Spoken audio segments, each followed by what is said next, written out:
Audio Jungle. Audio Jungle.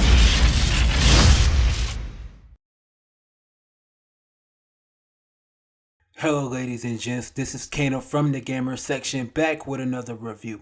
For today's review is on Gangs of Sherwood for the Xbox Series X and S, PlayStation 5, and PC.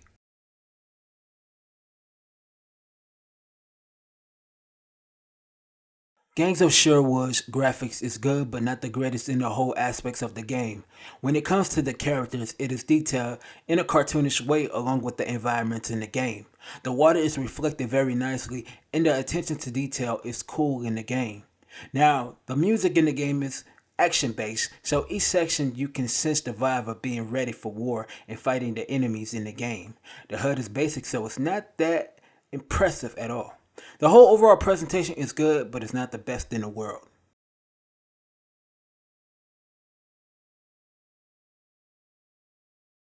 Gangs of Sherwood is a co-op action game where you can play up to 4 players in the game. It's basically like a reimagining of Robin Hood. This game goes by mission to mission, which it is from point A to point B. In each mission, you are basically battling against enemies with one of 4 characters in the game, which I like playing as Robin Hood. You can collect abilities of the treasures that you get, but you won't be able to keep the abilities that you actually have, which is a bummer. But you can buy them and add them to your weapons, arsenals, and movesets while being in the game later on. The key thing about Gangs of Sherwood is that you really have to grind your tail off to get the max out of everything in the game, which does become stale after a while. The movement is fast from where I was playing on the Xbox Series X at 120 frames per second, which is cool.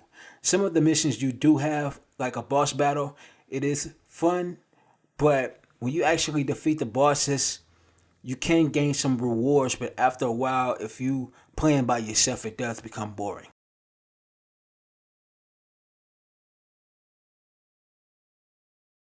What can I say about this game is that it's boring. And what I mean by it's boring is the fact that you could play this game on solo, and when you do play it on solo, you really would get bored playing this game after a while. The reason why I say that is because this is one of the most repetitive games that I've played.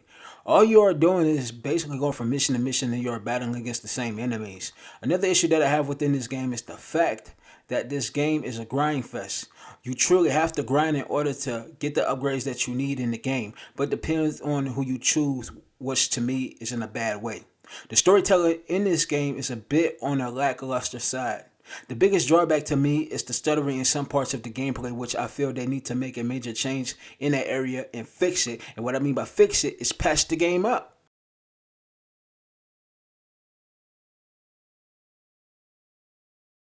For that, I give Gangs of Sherwood a 3 out of 5. Thank you for tuning into the best place for independent gaming journalism, and that's the Gamer section. Be sure to hit the like button on the video and please subscribe to the channel.